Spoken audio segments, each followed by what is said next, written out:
Di sisi lain, warga negara kita semua ini memiliki yang kita sebut sebagai hak asasi manusia, dan itu menjadi hak konstitusional yang diatur di dalam Undang-Undang Dasar. Tentu saya tidak ingin masuk ke ranah polemiknya ya, perdebatan tentang apakah tepat atau tidak tepat, cuma itu hanyalah percontohan saja bahwa yang namanya hukum pastilah ada di sekitar kita sesungguhnya. Dari sejak kita lahir, kita butuh akta kelahiran. Dari situ ditentukan siapa orang tua kita.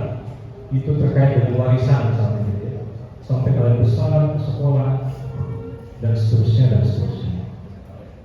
Jadi aspek hukum itu sangat luas. Tetapi tentu saja di kesempatan yang terbatas ini kita tidak akan membahas keseluruhan hukum, melainkan salah satu aspek yang mungkin menjadi masalah di sekitar kita, di lingkungan adik-adik semua. Dewasa ini, kalian di sini bukan hanya belajar kelas gitu ya, mendapatkan pengetahuan, tapi juga kan di saat yang sama diharapkan bisa tumbuh menjadi pribadi yang berakhlakul karimah sesuai dengan prinsip-prinsip Islam. Kalian memiliki keteguhan di dalam memegang prinsip moral yang diajarkan melalui etika. Masalahnya adalah dewasa ini kita dihadapkan dengan kemajuan teknologi. Kemajuan teknologi memberi banyak keuntungan bagi kita di satu sisi. Sekarang ada AI, ada machine learning, ada big data, gitu ya. Itu tentu adalah harus informasi yang menjadi hak kita agar kita semakin berdiri. Akan tetapi di saat yang sama tidak jarang arus informasi itu justru menjadi problem, menjadi masalah. Dewasa ini kita tahu bersama lah, misalkan kalau di sosmed itu banyak dia yang suka nyebarin hate speech, nyebarin data pribadi milik orang lain, gitu ya. Artinya banyak terjadi pelanggaran hukum. Bentuknya bisa kekerasan itu bisa verbal, tetapi bisa juga mulainya di internet, tapi kemudian berujung di tindakan fisik misalnya, atau bahkan berujung pada tindakan yang tidak senonoh. Gitu ya. Nah itu tentu adalah hal-hal yang menjadi tantangan bagi kita, dan semoga di kesempatan yang singkat ini nanti kakak-kakak kalian yang depan ini itu akan berbagi pengetahuan tentang perspektif hukum dalam kaitannya dengan bullying, dalam kaitannya dengan kekerasan seksual. Tadi telah disampaikan bahwa kami ini dari LBH teman-teman. Jadi kalau kita mendengar istilah LBH, kalian bisa membayangkan kantor hukum. Tapi kan kalau kantor hukum itu isinya adalah pengacara atau advokat. Advokat atau pengacara, dia kepentingan utamanya sebetulnya kan komersial. Artinya dia itu masih jasa hukum, tapi dia dapat bayaran. Ya. Nah, berbeda dari kantor hukum yang isinya advokat doang, lembaga bantuan hukum itu adalah semacam kantor hukum, tetapi orientasi utamanya kita ini adalah kepentingan sosial. Karena yang kita berikan bantuan, baik itu konsultasi, pendampingan, ataupun litigasi di pengadilan, itu adalah yang kita sebut sebagai orang yang mustabin, orang yang tidak mampu, gitu ya, yang secara ekonomi terpinggirkan, dan itu menjadi masalah di masyarakat kita. Jadi sekalipun kita tahu banyak pengacara di luar sana, sesungguhnya masih banyak sekali masyarakat yang secara ekonomi tidak mampu itu tidak bisa mengakses hukum. Dan untuk itulah LBH dibentuk, dan kita adalah salah satu wujud dari PPKH, gitu ya, salah satu bentuk LBH, dan ini erat kaitannya dengan pengabdian kepada masyarakat tadi. Jadi saling sinambung. Sekali lagi mudah-mudahan nanti kita bisa mendengarkan paparan dari rekan-rekan mahasiswa. Mereka ini sesungguhnya sedang menempuh pendidikan dan pelatihan paralegal. Jadi kalau lulus dari sini, gitu ya, mereka akan diangkat sebagai paralegal. Paralegal, satu lagi ya, paralegal itu seperti pengacara, tapi bukan pengacara.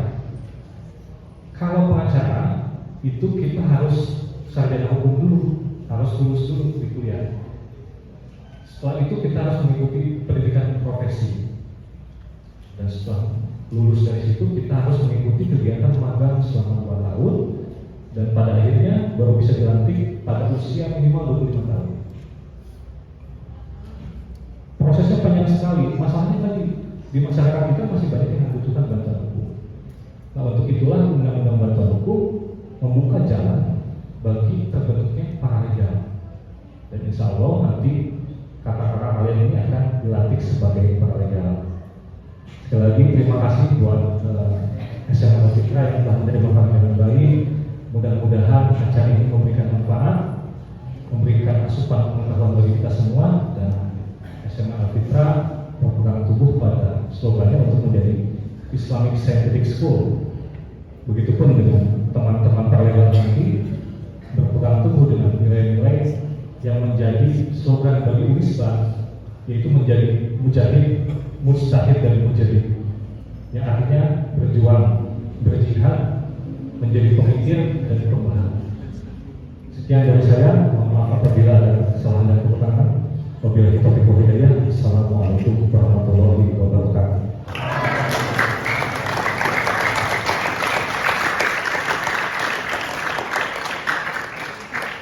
Baik, terima kasih atas sambutan Bapak. Sekarang kita sapa dulu aja ya. Teman-teman, apa kabarnya? Masih kurang semangat sekali lagi ya, jawabnya semangat. Teman-teman, apa kabar? Sebelum memulai ke materi, aku ada pantun nih buat teman-teman, nanti bisa dibalas cakep gitu ya. Boleh. Bangun pagi langsung sarapan. Nasi uduk plus tempe bacem. Hari ini kita berbagi pengetahuan supaya masa depan kalian makin mantap.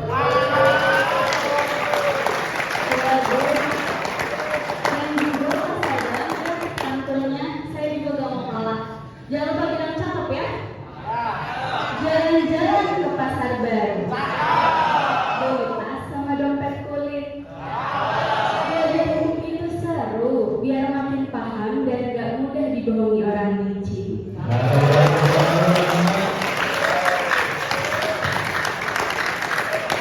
Nah, baik. Sekarang kita bakal masuk ke sesi yang paling tunggu ya, yaitu materi edukasi hukum. Ya, materi pertama ini kita akan membahas isu yang cukup serius ya Mas Adam, yaitu terkait pelecehan seksual di sekolah. Materi ini akan dibawakan oleh Teh Yurifa, Teh Najwa, dan Teh Bella. Kepada ketiganya kami persilakan.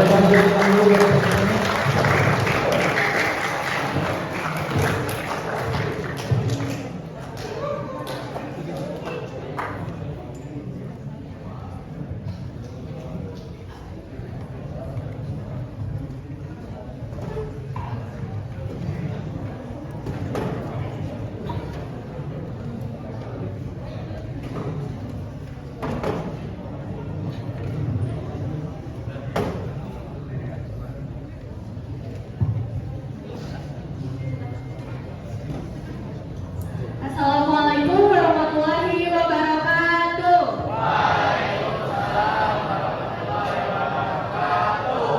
Kan tadi udah dijelasin nih sama MC-nya. Sekarang kita bakal ngejelasin mengenai tindak pidana kekerasan seksual. Kalian semangat gak nih mau dengerin materinya? Semangat.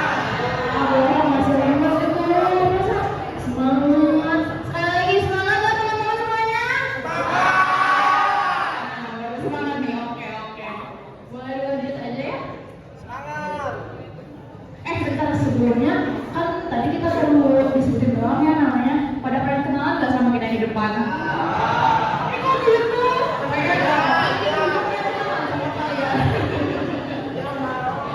Sebelum materi kita kenalan dulu kalian biar bonding. Oke, yang pertama kenalin nama aku Yurifa Putri Salsabila. Di sini aku udah semester 6 di Fakultas Hukum Unisba. Halo semuanya, salam kenal. Halo semuanya, kenalin aku Najwa Kusura, tapi cukup dipanggil Jo aja. Aku di sini udah semester 6 juga bareng sama Yuri di Fakultas Hukum Universitas Bandung, dan sekarang lagi magang di PPK Halka Unisba. Halo semuanya.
Nah, di sini seperti yang kalian tahu, kita tuh bakal menjelaskan mengenai tindak pidana kekerasan seksual. Kenapa sih teh kita dikasih edukasi mengenai tindak pidana kekerasan seksual? Kenapa sih pembahasan itu sangat penting? Nah, pembahasan tindak pidana kekerasan seksual itu akhir-akhir ini lumayan marak terjadi karena tindak pidana kekerasan seksual ini masih sangat lumrah terjadi di lingkungan baik sekolah, lingkungan keluarga, atau misalkan di tempat-tempat umum. Nah, kadang-kala bahkan si pelakunya itu nggak sadar kalau misalkan mereka tuh udah melakukan tindak pidana kekerasan seksual. Nah, bahkan kalau misalkan kalian melakukan tindakan-tindakan pidana kekerasan seksual, nanti kalian tuh bakal berurusan sama hukum. Nah, maka dari itu di sini kita bakal mengedukasi kalian biar kalian itu tidak melakukan tindakan-tindakan yang dilarang dalam undang-undang tindak pidana kekerasan seksual ini.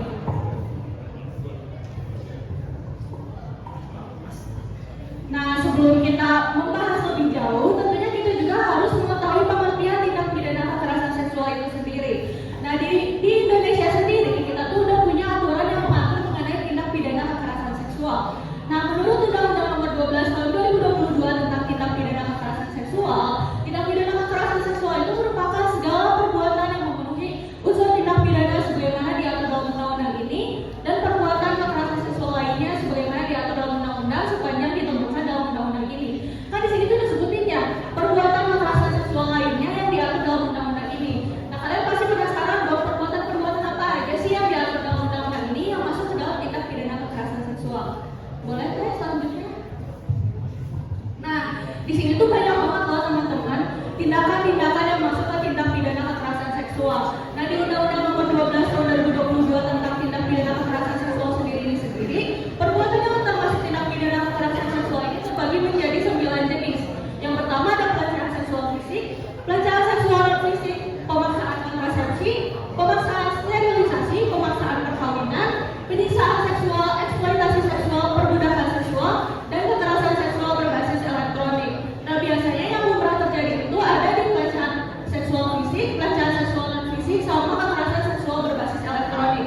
Nah, ini tuh sangat lumrah terjadi di baik di sosial media, di lingkungan sekolah, atau misalkan di tempat-tempat umum. Nah, di sini aku bakal ngebagi yang paling sering terjadi itu pelecehan seksual fisik sama pelecehan seksual non fisik. Nah, pelecehan seksual fisik itu tuh menyangkut yang pertama, bisa ada cowok atau misalkan ada cewek yang mereka tuh temennya tuh menyentuh tubuh orang lain tanpa izin. Nah, misal nih aku ke temen aku nih ke Teh Najwa. Nih, misal kita tuh lagi kayak ngobrol, tapi misal aku tuh tiba-tiba kayak nyentuh ngerangkul gini, tapi ternyata Teh Najwa tuh gak nyaman gitu sama apa yang aku lakuin. Jadi aku tuh ngerangkul dia tuh tanpa consent dia, tanpa persetujuan dia. Nah, itu tuh udah masuk ke tindak pidana pelecehan seksual. Jadi tindak pidana pelecehan seksual itu bisa terjadi kalau misalkan si korbannya tuh merasa gak nyaman mengenai sentuhan yang didapatkannya, gitu. Nah, terus selain itu kayak menepuk, mencubit atau merangkul tanpa persetujuan itu masuk ke tindak pidana kekerasan seksual. Nah, kan itu mungkin pelecehan seksual fisik itu bisa kalian ketahui. Nah, selain pelecehan seksual fisik itu ada pelecehan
kasus kekerasan seksual, dan pada tahun 2024 ada 22.083 kasus dengan rincian di mana 4.898 kasus itu terjadi pada laki-laki dan 19.162 adalah korban perempuan.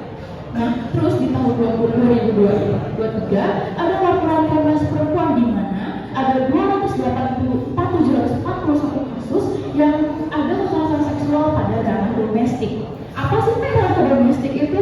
Ranah domestik itu ketika ada hubungan personal ataupun rumah tangga antara korban dan pelaku, bisa dari orang tua ke anak, ataupun ketika teman-teman punya hubungan personal seperti misalnya di sekolah, itu guru ke siswa, itu bisa banget teman-teman.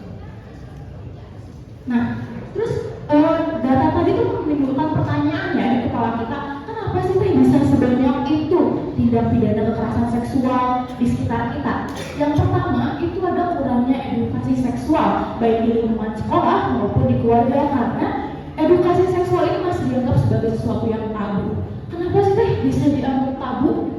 Sebenarnya banyak ya teman-teman alasan kenapa edukasi kekerasan seksual itu dianggap tabu, seperti stigma sosial ataupun ketidaksetaraan gender. Tapi yang paling sering terjadi adalah adanya miskonsepsi tentang edukasi seksual itu sendiri. Banyak teman-teman ya yang merasa kalau dikasih edukasi sosial nanti bakal mengkatalis atau memperbanyak pergaulan bebas. Jadi seolah-olah kalau kita dikasih edukasi seksual itu kita menormalisasi tentang pergaulan bebas. Padahal kan enggak ya teman-teman. Karena pada dasarnya ketika kita belajar tentang kekerasan tentang edukasi sosial, kita tuh akan belajar tentang konsep atau persetujuan, juga tentang boundaries atau batasan, gimana nih kita bisa membatasi diri atau membentuk resistensi dari kekerasan seksual itu sendiri, gitu teman-teman. Dan juga kita juga bakal belajar tentang kesehatan reproduksi sendiri. Jadi nggak selalu tentang pergaulan bebas kok teman-teman edukasi seks itu, gitu. Yang selanjutnya adalah yang poin keduanya adalah maraknya penyalahgunaan kekuasaan ataupun kekuatan yang dilakukan oleh pelaku dalam melakukan tindak pidana kekerasan seksual terhadap korban, atau pada kalau pendeknya sih kita sebutnya relasi kuasa. Mungkin kalau di kepala kita ya, kalau dengar kata relasi kuasa tuh kita akan ngomongin tentang posisi. Padahal dalam definisi ini ya yang kita jelasin di PPT ini, relasi kuasa itu bukan tentang posisi yang jelas. Ada tentang relasi kuasa ini berkaitan dengan posisi, kondisi sosial dan juga psikologikal. Dari relasi kuasa berdasarkan posisi. Misalnya ada pihak yang tingkatnya tuh lebih superior dari kita, atau dalam kata lain jabatannya lebih tinggi daripada kita. Otomatis kita akan merasa inferior dan mereka akan merasa superior, sehingga mereka memiliki kuasa untuk melakukan kekerasan seksual kepada kita. Lalu selanjutnya dari segi sosial itu sendiri, relasi kuasa dan konteks sosial itu mengacu pada kebiasaan gender antara perempuan dan laki-laki. Di Indonesia sendiri, lebih baik kita nggak tutup mata ya di sini teman-teman. Budaya patriarki itu masih menjadi sesuatu yang sangat sentral di lingkungan sosial Indonesia. Dan juga objektifikasi perempuan di Indonesia itu masih sangat marak ya teman-teman. Bahkan udah jadi stigma sosial kalau perempuan memang lebih rendah daripada laki-laki. Nah, hal-hal itulah yang menyebabkan kenapa kekerasan seksual masih sangat marak terjadi di Indonesia. Selanjutnya, korban takut bicara, disalahkan, dicap buruk atau tidak percaya. Nah, ini tuh sebenarnya follow up dari poin yang kedua itu teman-teman, maraknya penyalahgunaan kekuasaan sendiri. Ketika kita menjadi korban, otomatis kita akan menjadi merasa inferior, merasa lebih rendah daripada teman-teman yang lainnya, karena kita biasanya akan merasakan ketidakpercayaan diri dan lain-lain. Nah, itu juga didukung oleh kondisi sosial Indonesia sendiri, di mana budaya patriarki masih sangat kental di Indonesia. Karena itu, kita juga biasanya orang Indonesia tuh suka main aman, pengennya rukun-rukun aja, gak mau bikin masalah. Ya guys, teman-teman. Maka dari itu, banyak sekali korban yang dibungkam untuk tidak berbicara mengenai apa yang mereka rasakan. Selanjutnya adalah normalisasi dan pembiaran sosial. Lagi-lagi ini tuh dampak dari kondisi sosial Indonesia sendiri, di mana budaya patriarki itu masih sangat sentral. Kalau misalnya ada perempuan yang jadi korban kekerasan seksual, kita buka-bukaan nih teman-teman. Teman-teman akan berani melapor atau enggak? Yakin? Ya bagus berarti kalau gitu. Itu tepuk tangan dulu dong buat temennya.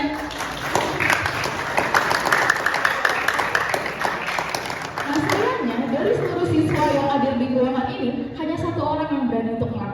Yang lainnya? Oh bagus. Kalau udah dapet edukasi kekerasan seksual harus berani lapor ya teman-teman. Gak boleh diem-diem lagi. Nah itu teman-teman. Kita sendiri masih sangat takut, masih sangat merasa apa ya akan mendapat sesuatu gitu kalau misalnya kita melapor. Tak hanya itu, sistem hukum Indonesia sendiri masih sangat rumit dan masih sangat kompleks untuk menangani kasus kekerasan seksual itu sendiri, karena pada dasarnya kekerasan seksual adalah tindak pidana yang sangat kompleks untuk dibuktikan ya. Maka dari itu adanya kita jadi rata-rata korban itu akan merasa takut untuk melapor gitu. Hanya Oke teman-teman, selama ini kita pasti berpikiran kalau pelaku kekerasan seksual itu orang asing ya.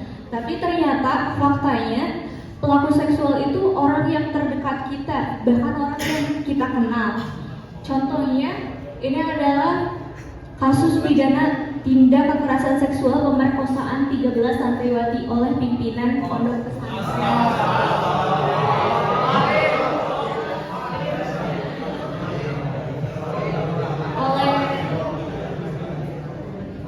oleh Heriawan. Nah, ini para korbannya tuh berusia 14 tahun hingga 21 tahun yang mengalami pemaksaan hubungan badan yang menghasilkan 9 anak. Nah, yang membuat kasus ini semakin menyakitkan ini posisi pelakunya itu sebagai pimpinan dari pesantren itu sendiri. Yang seharusnya pimpinan pondok pesantren kan menjadi teladan moral ya, tapi malah melakukan tindakan yang bejat.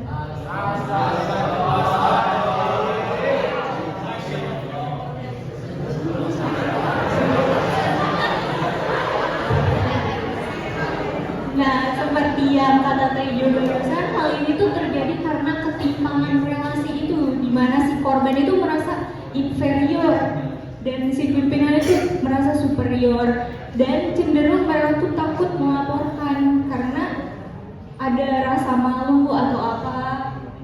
Nah, lalu muncul pertanyaan nih, kalau aku jadi korban atau aku melihat langsung si tindakan kekerasan seksual ini, apa yang harus aku lakukan?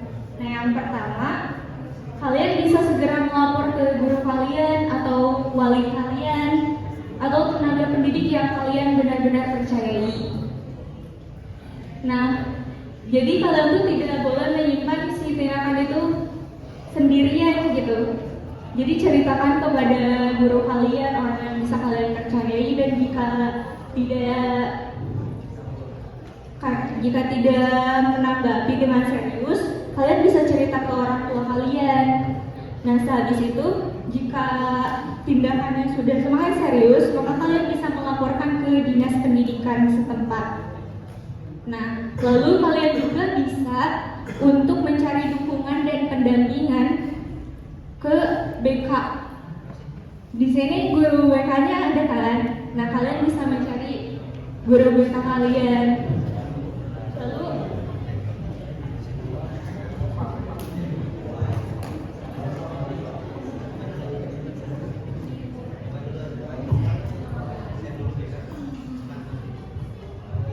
tadi udah dijelasin ya mengenai langkah-langkah kalau misalkan teman kalian atau misalkan ada orang yang kalian kenal atau misalkan bahkan diri kalian sendiri itu mengalami tindak pidana kekerasan seksual, apa sih yang harus dilakukan? Nah, di sini aku juga mau ngasih tahu nih, tentunya lembaga pendidikan juga memiliki peran penting dalam melakukan pencegahan atau misalkan penanganan mengenai tindak pidana kekerasan seksual ini. Nah, apa aja sih langkah-langkah yang bisa dilakukan oleh lembaga pendidikan dalam mencegah tindak pidana kekerasan seksual ini? Yang pertama tentunya pihak sekolah itu harus membuat mengenai kebijakan atau misalkan pedoman mengenai pencegahan penanganan tindak pidana kekerasan seksual. Jadi sebisa mungkin sekolah sebagai lembaga pendidikan yang dapat bisa memberikan ruang aman bagi siswa maupun siswinya.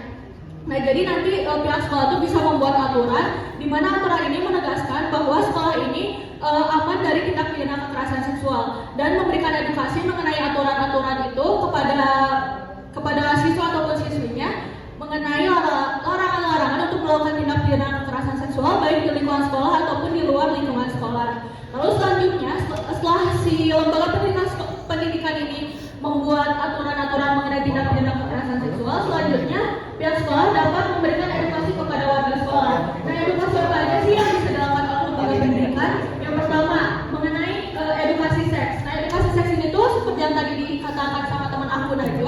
nggak melulu mengenai bakal ngajarin mengenai seks bebas, enggak teman-teman. Nah di sini nanti pihak sekolah tuh bakal mengedukasi mengenai apa aja sih yang termasuk tindak pidana kekerasan seksual, atau misalkan apa aja sih hal-hal, atau misalkan tubuh kalian yang nggak boleh disentuh sama orang lain, atau misalkan kayak pencegahan tindak pidana kekerasan seksual, atau misalkan sekolah juga bisa menyediakan fasilitas mengenai fasilitas seperti kayak fasilitas utilitas seperti bangunan, terus toilet, kantin, laboratorium, ruang publik, dan fasilitas lain yang dapat dipastikan aman dan nyaman bagi warga sekolah. Lalu selain itu, sekolah juga bisa memberikan ruang aman dengan menyediakan lembaga pengaduan tindak pidana kekerasan seksual. Jadi nanti kalau misalkan amit-amitnya gitu ada tindak pidana kekerasan seksual, jadi udah ada lembaganya. Jadi kalian juga gak bingung gitu harus lapor kemana, bisa langsung lapor ke lembaga pengaduan tindak pidana kekerasan seksual ini. Jadi diusahakan lembaga yang menangani tindak pidana kekerasan seksual ini bisa mendampingi korban dengan baik dan tidak menyalahkan korban gitu. Jadi korban tuh bisa merasa aman ketika mengadu mengenai tindak pidana kekerasan seksual yang dialaminya. Oke, selanjutnya akan ada hukuman bagi pelaku. Nah, sebagai tadi klasifikasi kekerasan seksual regulasi sama teori sebelumnya, ada dua tindak pidana kekerasan seksual, yaitu tindak pidana kekerasan seksual secara fisik dan juga secara non fisik. Nah, hukuman bagi pelaku untuk pelaku tindak pidana kekerasan seksual secara fisik itu tuh diatur di pasal 6 UU nomor 12 tahun 2022. Akan aku bacanya teman-teman juga bisa baca di PPT di depan. Setiap orang yang melakukan perbuatan seksual secara fisik yang ditujukan terhadap tubuh, keinginan seksual dan atau organ reproduksi dengan maksud merendahkan harkat dan martabat seseorang berdasarkan seksualitas dan atau kesusilaannya yang tidak termasuk dalam ketentuan pidana lain yang lebih berat dengan pidana penjara paling lama 4 tahun dan atau pidana denda paling banyak 50 juta rupiah. Kalau untuk pelaku tindak pidana kekerasan seksual secara non fisik itu tuh diatur di pasal 5 UU yang sama, yaitu setiap orang yang melakukan perbuatan seksual secara non fisik yang ditujukan terhadap tubuh, keinginan seksual dan atau organ reproduksi dengan maksud merendahkan harkat dan martabat seseorang berdasarkan seksualitas dan atau kesusilaannya dipidana karena pelecehan seksual non fisik dengan pidana penjara paling lama 9 bulan dan atau pidana denda paling banyak 10 juta rupiah. Nah, seperti yang tadi udah aku jelasin ya teman-teman, salah satu alasan kenapa adanya maraknya tindak pidana kekerasan seksual adalah karena ingin ada rasanya superioritas kepada orang yang lebih inferior. Nah, undang-undang ini tuh sudah mengakomodir hal itu dalam undang-undangnya. Bisa teman-teman highlight ya, dengan maksud merendahkan harkat dan martabat seseorang berdasarkan seksualitas dan atau kesusilaannya. Jadi memang tindak pidana kekerasan seksual ini salah satu key pointnya, salah satu unsurnya adalah untuk merendahkan harkat dan martabat seseorang. Gitu teman-teman. Pokoknya karena undang-undang itu udah melindungi mengenai korban tindak pidana kekerasan seksual, jadi kalian kalau misalkan mendapatkan perlakuan tidak enak atau mendapatkan perlakuan tindak pidana kekerasan seksual, kalian harus berani speak up, jangan takut karena undang-undang sendiri itu udah melindungi kalian. Nah selanjutnya, kan tadi kita tuh udah ngejelasinnya mengenai tindak pidana pelecehan seksual secara langsung ya, baik itu fisik maupun non fisik. Nah ternyata sekarang tuh tindak pidana kekerasan seksual tidak hanya terjadi secara langsung gitu, tapi sekarang juga karena perkembangan teknologi, tindak pidana kekerasan seksual itu marak terjadi secara elektronik gitu. Biasanya kayak ada di Twitter, di Instagram ataupun di TikTok. Mungkin kalian kadang suka ngeliat kalian di komen-komen section di TikTok yang kadang suka ada komenan dari akun anonimus yang kadang si komenan-komenannya itu kayak kurang enak gitu, misalnya kayak menjurus ke tindak pidana pelecehan seksual. Nah di situ aku bakal ngebahas mengenai tindak pidana kekerasan seksual yang berbasis elektronik. Nah, dalam Undang-Undang Nomor 12 Tahun 2022 tentang tindak pidana kekerasan seksual, dalam pasal 14 ayat 1 disebutkan apa aja sih tindak pidana kekerasan seksual berbasis elektronik itu. Nah, yang pertama itu ada melakukan perekaman atau mengambil gambar atau tangkapan layar yang bermuatan seksual di luar kehendak atau tanpa persetujuan orang yang menjadi objek perekaman atau gambar atau tangkapan layar. Jadi misalnya nih, kalian pernah nggak sih lihat konten-konten TikTok di mana mereka tuh kayak nge-videoin orang lain, tapi video itu tuh tanpa persetujuan orang yang ada di dalam video itu tuh nggak boleh teman-teman. Itu tuh termasuk tindak pidana kekerasan seksual. Nah, apalagi kalau misalkan itu tuh dikasih caption yang menjurus ke melecehkan si objek yang ada di video itu. Jadi nggak boleh ya teman-teman ngerekam orang lain tanpa izin. Jadi kalau misalkan mau ngerekam kalian tuh harus izin dulu, oke? Nah, selanjutnya mentransmisikan informasi elektronik dan atau dokumen elektronik yang bermuatan seksual di luar kehendak penerima yang ditujukan terhadap keinginan seksual. Lalu selanjutnya ada melakukan penguntitan dan atau pelacakan menggunakan sistem elektronik terhadap orang yang menjadi objek dalam informasi atau dokumen elektronik untuk tujuan seksual. Jadi misal nih, kadang-kala kalau misalkan ada orang yang pacaran, misal mereka tuh putus nih. Nah terus kayak misal salah satu pihaknya tuh nggak terima, terus kayak misal mereka tuh nguntit korbannya gitu. Misal nguntit korbannya tuh kayak nge-hack WA-nya atau nge-hack Instagram-nya. Terus kayak mereka tuh pas nge-hack Instagram atau misalkan nge-hack sosmednya tuh mereka tuh menemukan foto pribadi korban. Terus kayak misal sama si orang yang nge-hacknya tuh foto itu tuh disebarkan. Nah itu tuh udah termasuk tindak pidana kekerasan seksual teman-teman. Jadi nggak boleh ya teman-teman menguntit atau misalkan nge-hack sosial media orang lain tanpa persetujuan orangnya.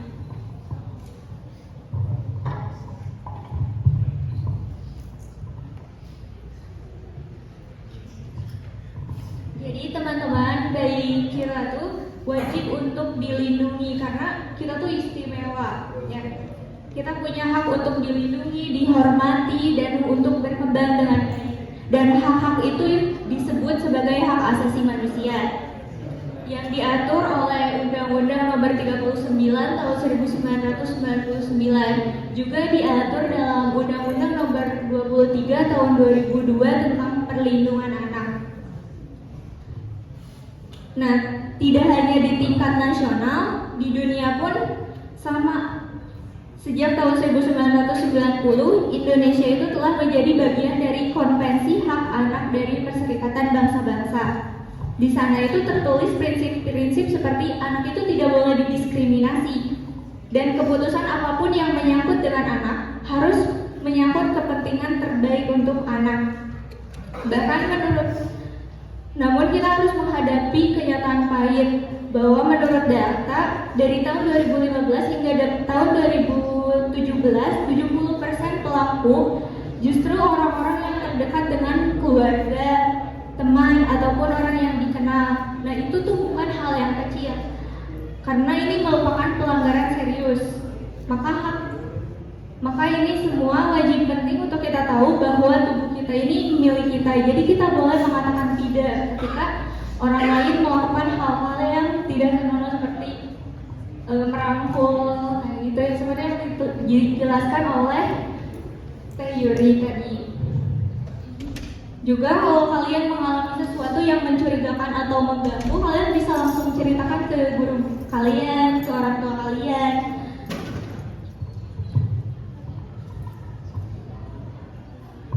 Selanjutnya ada kekerasan seksual dalam perspektif Islam. Nah, kalau dalam kekerasan seksual sendiri kita mengutip ayat 33 dari surat An-Nur dan juga ayat 33, di mana dalam di ayat 30 sampai 31 teman-teman bisa baca artinya di depan. Katakanlah kepada orang laki-laki yang beriman, hendaklah mereka menahan pandangannya dan memelihara kemaluannya. Yang demikian itu adalah lebih suci bagi mereka. Sesungguhnya Allah Maha mengetahui apa yang mereka perbuat. Nah, yang menjadi penting di sini adalah kita akan mengutip diksi menahan pandangan. Nah, dalam penjelasan yang diberikan oleh Rashid Ridho yang mengutip tulisan Hasbi As-Siddiqi dalam buku Tafsir An-Nur. Menahan pandangan ini maksudnya apa sih? Apakah kita harus selama berjalan duduk terus, atau kalau misalnya ada lawan jenis langsung pulang balik badan? Kan itu hampir tidak mungkin ya teman-teman ya, karena di jalan kita pasti ketemu sama lawan jenis. Nah, maksudnya adalah kita tetap kalau misalnya nih ada aurat yang terbuka, teman-teman jangan dilihatin terus, cukup aduh gitu langsung menyebut astagfirullahaladzim gitu teman-teman. Selanjutnya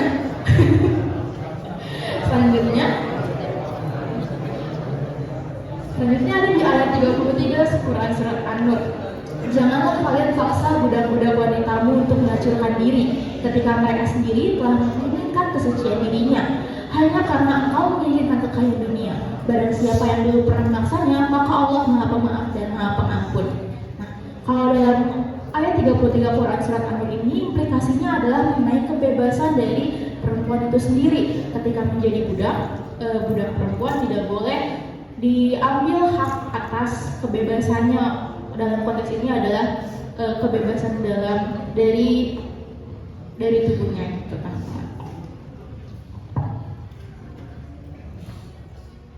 Baik.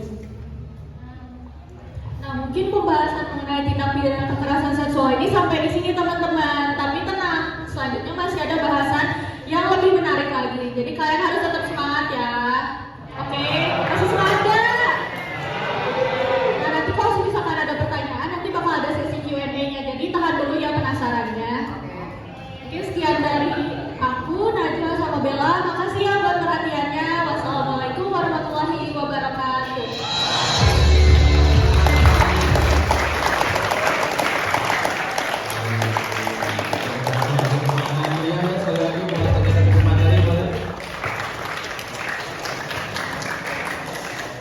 Alhamdulillah ya teman-teman, materi pertama sudah tersampaikan. Gimana, pada paham kan materi tadi? Mudah untuk dipahami kan materinya? Nah, nanti buat kalian yang punya pertanyaan bisa di-keep dulu ya, karena nanti ada sesi Q&A di akhir nanti. Oke, sebelum lanjut ke materi berikutnya, kita mau ajak teman-teman untuk melihat kampus tempat kami belajar gitu ya. Jadi kita bisa nonton dulu ya teman-teman video profil Universitas Islam Bandung. Siapa tahu nanti ada yang mau nyusul jadi mahasiswa di sana.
Fakultas Hukum Unisba? Wow, alhamdulillah ada yang tepat. Iya. Kita tunggu kedatangannya nanti di Eva Unisba ya teman-teman. Oke, kita lanjut ke materi yang kedua yang gak kalah penting juga, yaitu tentang bullying. Kembali kita sambut aja langsung ke materinya buat teteh-teteh yang menjadi pemateri dalam materi bullying, boleh maju ke depan, silakan. Teteh Nawaluna, Teh Fatia, dan Teh Riza. Boleh kasih tepuk tangannya teman-teman.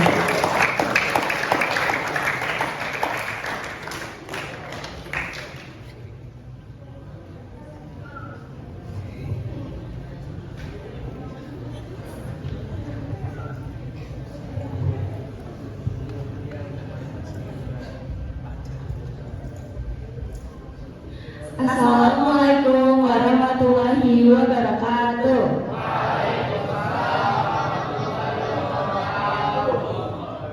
Halo semuanya. Masih pada semangat kan? Oke, nah kalau misalkan masih pada semangat, aku lanjut ya. PPT-nya Teh, boleh? Nah, jadi aku dan rekan-rekan aku di sini akan membahas apa itu bullying, apa dampak dari bullying, apa itu cyberbullying, dan kenapa sih ini tuh jadi topik pembicaraan kita pada hari ini. Sebelum dari itu, aku ingin memperkenalkan diri. Nama aku Nawaluna, biasa dipanggil Luna. Aku ini mahasiswa Fakultas Hukum semester 6. Perkenalkan, nama aku Fatia, kami juga dari semester 6 di Fakultas Hukum Unisba. Halo teman-teman, nama aku Riza, aku juga mahasiswa semester 6 di Fakultas Hukum. Salam kenal ya. Oke, kita langsung aja ke materi ya. Jadi kenapa sih bullying ini tuh jadi salah satu topik pembicaraan kita? Karena sebenarnya bullying ini tuh masalah yang cukup mengkhawatirkan teman-teman, apalagi di lingkungan pendidikan atau sekolah. Boleh di slide Teh? Jadi teman-teman, berdasarkan data dari KPI pada tahun 2022 itu sekitar 67% pelajar Indonesia itu pernah mengalami bullying teman-teman, dan 28% diantaranya itu mereka mengalami depresi. Jadi kenapa topik bullying ini tuh sangat concern, karena sudah marak terjadi di lingkungan sekolah. Nah, sebelumnya di sini ada yang mau memberikan pendapatnya, bullying itu apa sih? Gitu. Ada gak dari kalian? Enggak. Mau? Ada yang mau? Ada yang tahu nggak bullying itu apa? Siapa yang mau? Tadi coba tunjuk tangan yang Boleh. ke atas.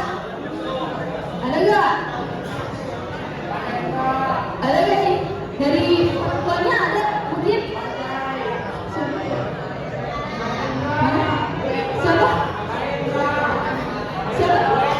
Mau maju duluan? Ayo maju gak? Ayo mau gak? Nah ada nih, tepuk tangan dulu buat temennya.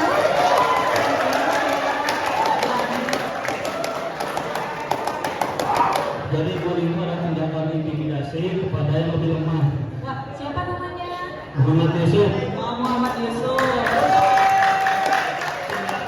Jadi ini adalah tindakan intimidasi terhadap pihak yang lebih lemah oleh pihak yang lebih kuat.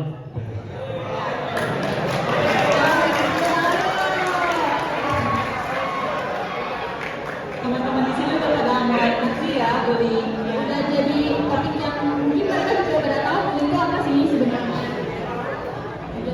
Nah,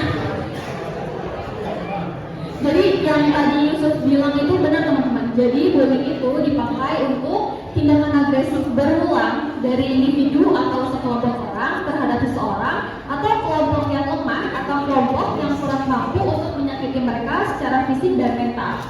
Kayak gitu teman-teman. Nah, kenapa sih bullying itu sering banget terjadinya di lingkungan sekolah? Pertama itu karena biasanya di lingkungan sekolah ini bullying ini terjadi karena rasa ingin balas dendam antara senior ke junior, kayak gitu.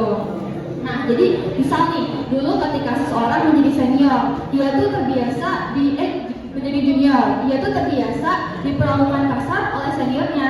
Jadi nanti ketika ia menjadi senior, dia pun akan melakukan hal tersebut ke junior yang baru dengan anggapan bahwa saya dulu juga diginiin kok. Nah, di sini saya harap teman-teman sekalian gak ada yang melakukan hal tersebut ya teman-teman, karena itu tuh termasuk ke dalam bullying gitu.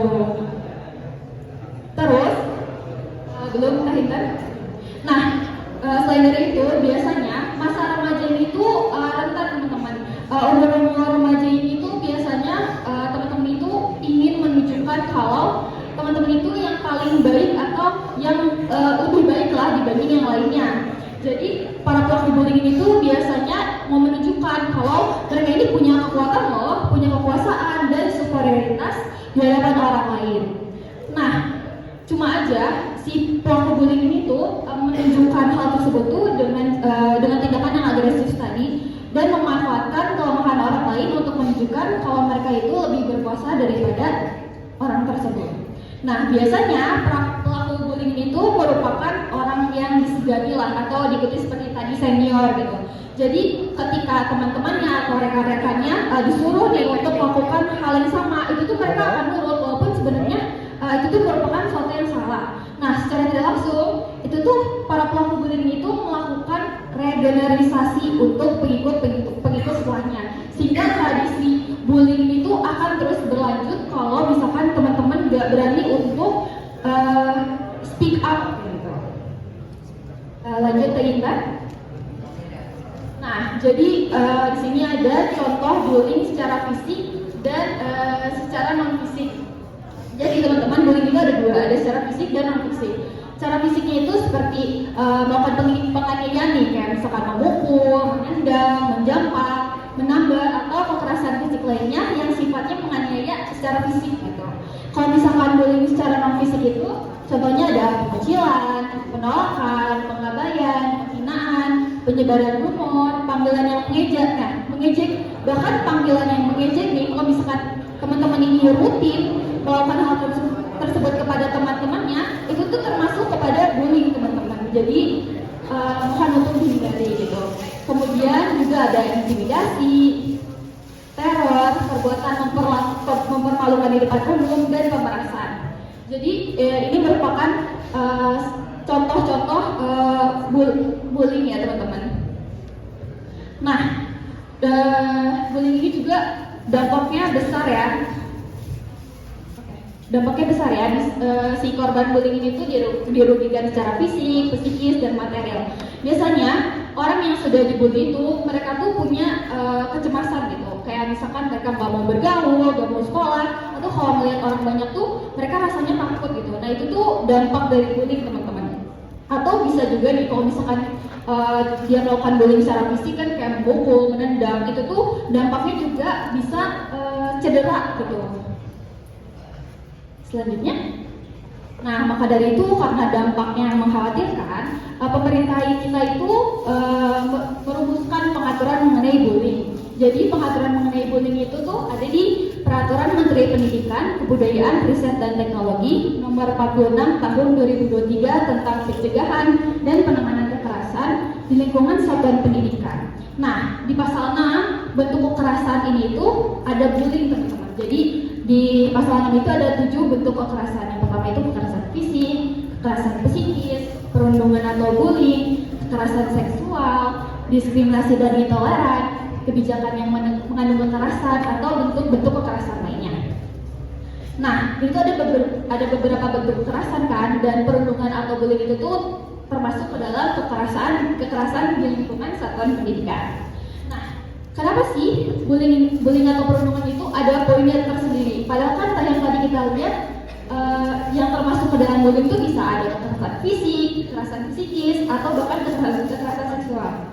Jadi teman-teman, sebenarnya bullying itu merupakan suatu konsep sosial, di mana bullying itu terjadi ketika teman-teman melakukan tindakan agresif tersebut secara berulang.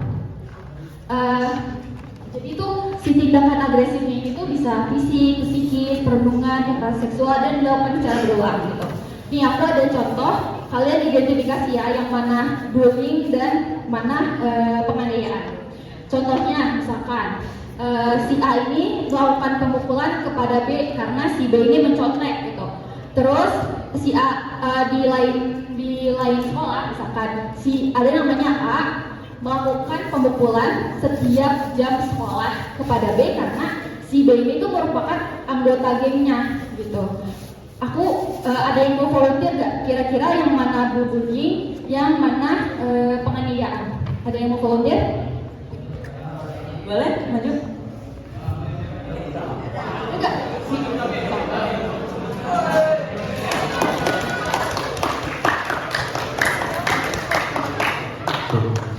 Perkenalkan nama saya Eva. Di sini mungkin saya akan mengidentifikasi pernyataan yang tadi kakak sampaikan.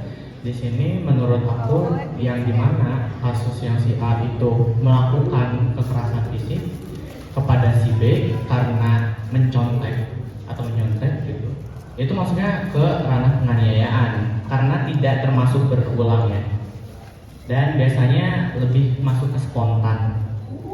Nah, kalau yang A melakukan pemukulan setiap jam sekolah kepada B itu maksudnya kebullying karena itu tindakan yang berulang sih. Terima kasih. Ya, bagus banget ya udah bisa mengidentifikasi mana dulu sama mana ya. Jadi benar banget ya tadi dikatakan teman-teman. Jadi yang termasuk bullying itu yang A melakukan pemukulan kepada B setiap jam sekolah, setiap jam istirahat karena ia merupakan anggota gengnya secara berulang. Jadi bullying itu dilakukan secara berulang teman-teman. Dan di dalamnya itu ada kayak atas dasar kekuasaan gitu. Karena si A ini merasa dia lebih berkuasa loh, dia lebih superior daripada si B. Jadi dia melakukan hal tersebut kayak gitu. Next. Oke, selanjutnya kita bakal bahas bullying ini dalam sudut pandang HAM. Di sini ada yang tahu nggak sih HAM itu apa? Udah pernah dengar belum sih? Udah tahu ya. Tahu kan? Jadi di sini kalau menurut Undang-Undang Nomor 39 Tahun 1999, HAM itu adalah hak asasi manusia, yang mana hak itu tuh udah melekat di dalam kita semua, di dalam diri manusia sejak lahir, diberikan oleh Tuhan Yang Maha Esa, yang merupakan wajib dihormati, dijunjung tinggi, dan dilindungi oleh negara, hukum, pemerintah, dan setiap orang demi kehormatan serta perlindungan harkat dan martabat manusia. Kenapa ya bullying ini bisa disebut sebagai pelanggaran HAM? Jadi bullying ini tuh kalau dari perspektif HAM ya, melanggar hak untuk hidup kita dengan aman, untuk hak bermartabat kita, kan kita direndahin nih. Jadi martabat kita tuh kayaknya jadi rendah, terus hak bebas dari kekerasan, hak tidak didiskriminasi, dan hak untuk tidak diperlakukan dengan manusiawi. Lanjut. Nah, kalau dipikir-pikir ya, kan ada jadi pertanyaan juga, kenapa pelanggaran HAM? Kenapa bullying ini bisa jadi pelanggaran HAM? Padahal kan kalau pelanggaran HAM ini biasanya disebabkan karena pemerintah atau negara tidak memenuhi kewajibannya. Nah, di sini ada kewajiban pemerintah atau negara, yaitu ada 3. Yang pertama memenuhi, menghormati serta. Yang pertama memenuhi itu termasuk kepada negara ini wajib menyediakan fasilitas, layanan, atau kebijakan yang mendukung terpenuhinya hak-hak dasar seperti hak atas pendidikan, kesehatan, serta rasa aman dari gangguan. Lalu menghormati. Nah, negara ini tuh gak boleh melakukan tindakan yang melanggar atau mengganggu hak asasi warga seperti menyiksa, mengekang kebebasan berpendapat atau melakukan diskriminasi. Nah, lalu melindungi berarti negara harus mencegah tidak ada pihak lain, baik individu maupun kelompok, yang melanggar hak orang lain. Misalnya dengan membuat aturan hukum yang melarang bullying, kekerasan, atau perlindungan, serta menindak pelakunya. Nah, di sini peran negara dalam fungsi perlindungan, meskipun pelakunya yang itu bukan negara, tapi kalau negara itu gagal mencegah, menghentikan, atau memberi keadilan atas bullying, maka itu bisa dikategorikan sebagai pelanggaran HAM oleh negara. Contohnya nih, boleh lanjut? Contohnya kalau misalkan sekolah sebagai lembaga di bawah negara tuh gak menindak pelaku bullying, padahal sudah tahu itu bisa jadi pelanggaran HAM. Atau jika tidak ada sistem pengaduan dan perlindungan untuk korban, serta atau negara tidak membuat kebijakan atau program pencegahan bullying secara memadai. Nah, dari penjelasan tadi itu bisa disebut negara gagal dalam kewajiban melindungi, dan itu tuh bisa dianggap sebagai pelanggaran HAM secara tidak langsung. Oke, selanjutnya bisa disebut rekan-rekan.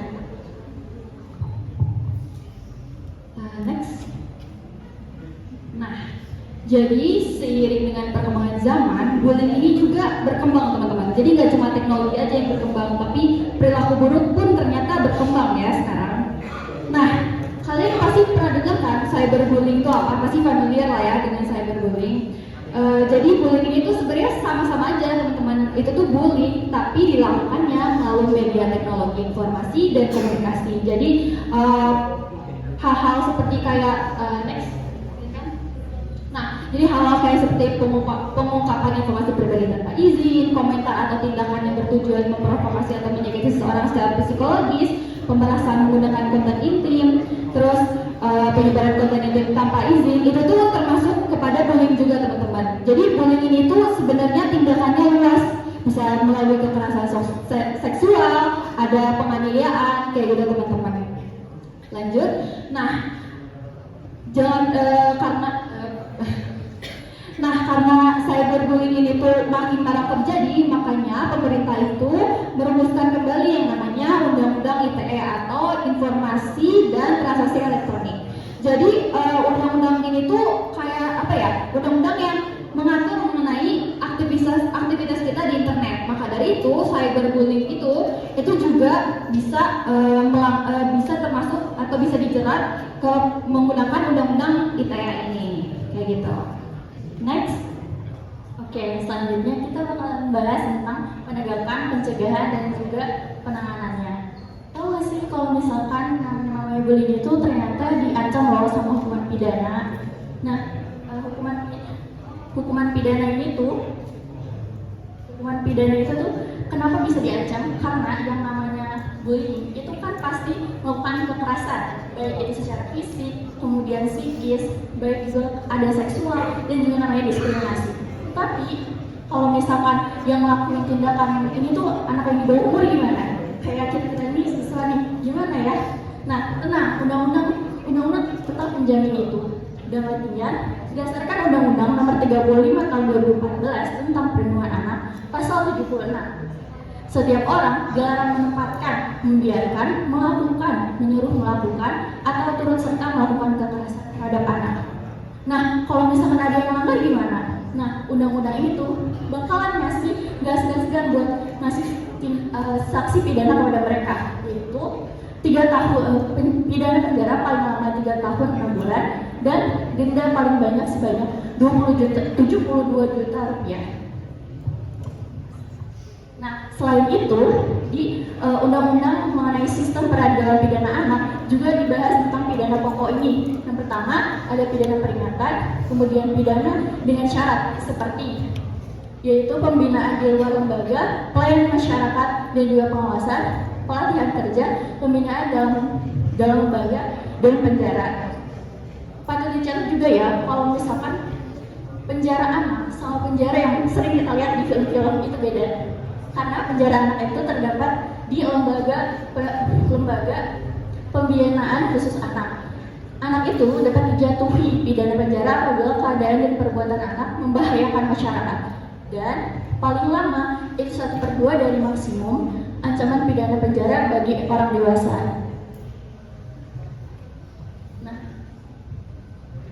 Nah, kira-kira apa sih yang bisa dilakukan sama sekolah kalau misalkan ada bullying ini?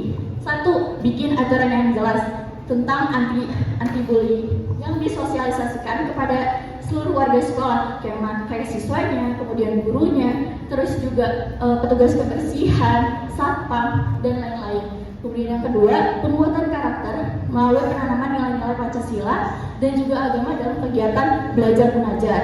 Sekolah juga dapat membentuk tim penanganan pencegahan kekerasan atau TPPK. Kemudian, sekolah juga dapat memberikan sanksi yang tegas kepada pelaku supaya mereka jerak dan tidak melakukannya lagi. Kemudian, sekolah juga harus melakukan pendampingan kepada korban bullying seperti konseling psikologis, bimbingan sosial, dan rohani, bahkan bantuan hukum itu jika diperlukan. Nah, kalau misalkan sebagai siswa, apa sih yang bisa kita lakuin? Pertama, jangan ikut-ikutan, jangan ikut ngetawain, jangan ikut ngejek juga. Tapi kita bisa bilang ke mereka bahwa setiap orang itu punya perbedaan, baik dari latar belakang keluarganya, ekonominya, atau yang lainnya. Kemudian yang kedua, menumbuhkan rasa empati dalam diri kita, dimana kalau misalkan kita ditempatkan jadi yang dibully, pasti gak mau kan, dan gak enak juga. Makanya kita harus menghargai yang lain. Kemudian jangan langsung percaya dengan gosip atau gibahan orang yang belum tentu kita tahu kebenarannya. Kemudian yang keempat, kalau kalian mengalami, melihat, dan juga mengetahui, jangan juga diam aja, tapi laporin ke guru, konselor, atau orang dewasa yang bisa kalian percaya. Nah, lalu bagaimana pandangannya dalam Islam? Menurut Islam, jangan jadi pelaku, tapi jadilah pelindung. Menurut surat Al-Ahzab ayat 58, ayat ini tuh ngingetin kita buat enggak mengejek atau memanggil nama orang lain dengan julukan yang buruk. Nah, siapa yang di sini yang suka manggil teman-temannya dengan julukan yang buruk?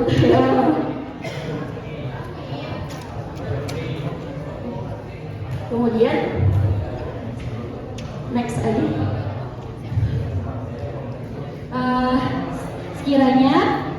Sekian yang dapat kita sampaikan mengenai bullying ini. Jadi karena kalian kan sudah edukasi nih mengenai bullying, jadi aku harap di sekolah ini sudah tidak ada lagi yang melakukan bullying ya teman-teman. Apalagi kalau misalkan senior ke juniornya gitu, misalkan kalian junior ngerasa senior ini menindas gitu, kalian laporin aja ke guru karena kalian juga dijamin oleh undang-undang seperti itu. Kurang lebihnya mohon maaf. Ada lagi bisa? Satu lagi ya. Yuk kita bareng-bareng bikin sekolah jadi tempat ternyaman dan aman buat semua orang. Jangan lagi ada yang takut buat datang ke sekolah karena ini.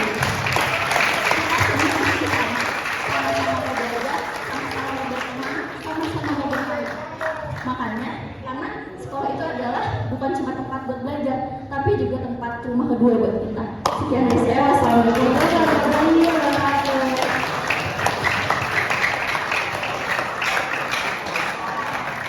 Wow, sangat bermanfaat dan menjadi insight baru ya buat kita. Mungkin kita sekarang iya, Kak. Tadi juga sebelah sini kayak udah sebelah situ udah kondusif. Ada segerak dikit sih, Oh iya. ada sedikit sih. Iya, betul. Kita lemesin otot dikit gak sih? Siap gak? Jadi kalau misalkan aku bilang, Jadi silakan berdiri dulu. oh iya boleh, masa berdiri ya, biar semua otot gerak. Dan kita gerak dulu bentar. Ayo kita berdiri sebentar. Sebentar. Ya kita juga ikutan ya. Boleh teteh berdiri aja. Bapak ibu gurunya juga boleh ikutan. Kita gerak bentar ya, gerak dikit. Biar semangat lagi. Iya. Boleh gimana nih games yang Feb? Jadi nama gamesnya itu apa? Voltesi. Jadi teman-teman, gamesnya itu ada namanya Voltesi. Iya. Yang artinya fokus, teliti, dan siap. Jadi Iya. teman-teman diharapkan untuk fokus, teliti, dan juga siap ya. Boleh dijelasin dulu gimana? Oke, jadi kalau misalkan aku bilang botak, kalian pegang kepala. Terus kalau aku bilang batik, kalian pegang baju.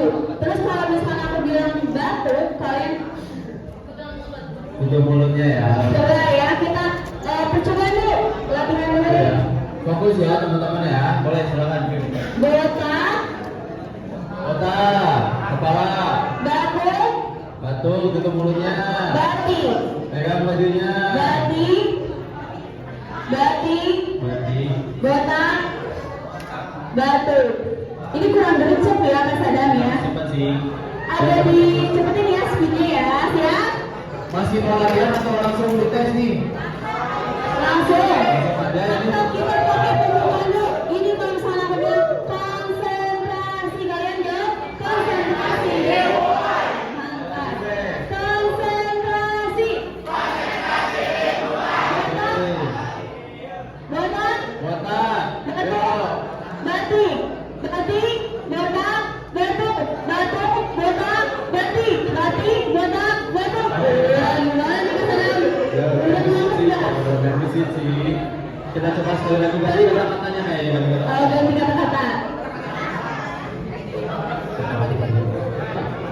Jadi kepala, pundak, lutut, kaki jadi 4 nih Kak Sadam.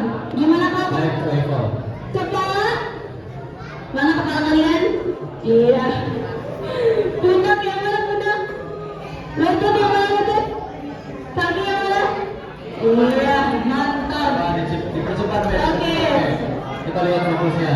Kepala, pundak, lutut, kaki. Kepala, pundak, lutut, kaki. Nah, ini kelihatan yang bergerak nih. Bergerak. Kalau nggak gerak ada hubungannya lah nanti ke depan loh. Ya, yang bergerak ditanyain 2 materi tadi ya. Yang nggak gerak nanti aku bakal tanya tentang materi tadi ya. Jadi semuanya harus gerak. Oke, konsentrasi. Kepala, pundak, lutut, kaki. Lutut, kaki, lutut, kaki, kaki, kepala, pundak, lutut, kaki, kaki, kepala. Udah semangat tuh teman-teman. Udah semangat belum? Kelihatan belum? Udah tenaga. Nah, kalau masih bisa fokus nih buat materi kita yang terakhir, ketiga. Terakhir nih. Soalnya ini materi gak kalah penting juga nih Kak Sadam. Tentang apa sih, Be, materinya?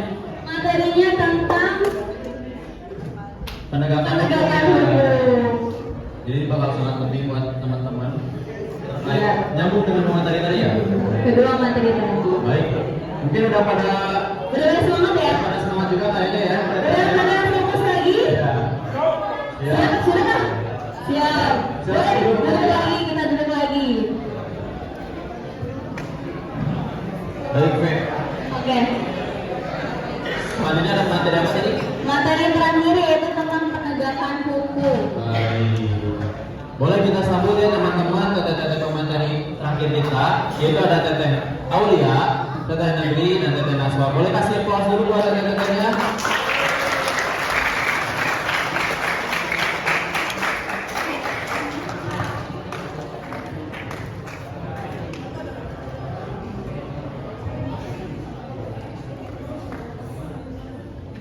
Assalamualaikum warahmatullahi wabarakatuh.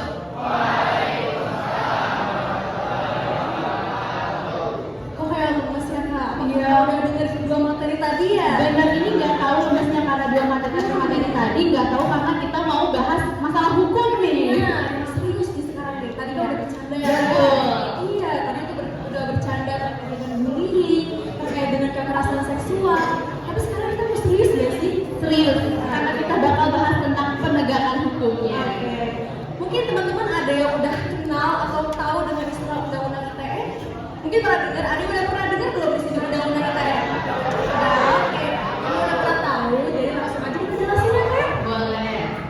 Nah, tapi sebelum itu Kak di sini tuh mau memperkenalkan diri ya.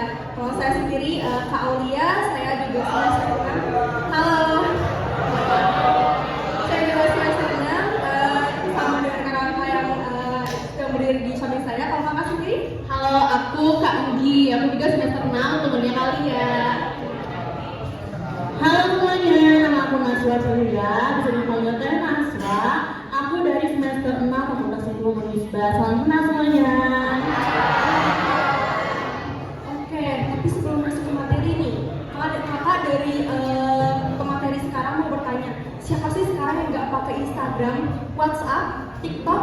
Aku sekarang ada Gen Z yang masih pakai Facebook. Masih ada yang pakai Facebook nggak di sini? Masih ada ya. Keren banget. Nah, karena semua serba online, hidup kita kan jadi gampang banget ya. Kita gampang buat komunikasi dengan saudara kita yang jauh. Kita gampang bisa bermedia sosial. Tapi tahu gak sih, sesuatu yang bikin nyaman kadang bikin kita lupa batasan.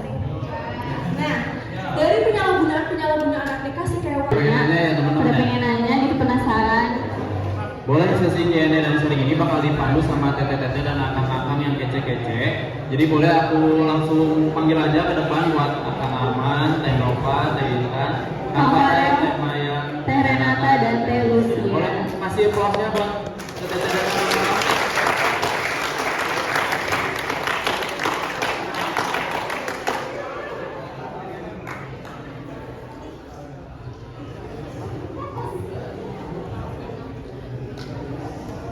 Duduk aja kan? Duduk aja. Farel ini gak kerekam Farel. Nah, gimana teman-teman? Ini bahasan yang tadi sangat-sangat menarik kan yang udah sampai sama kakak-kakak. Pembahasan tadi kan ada soal pelecehan seksual, terus gimana sih perlindungan hukum bagi kita semua. Intinya hal-hal yang kayak gitu tuh nggak boleh dianggap sepele ya teman-teman. Kita itu punya hak untuk merasa aman dan juga dilindungi, baik di rumah, di sekolah maupun di dunia maya.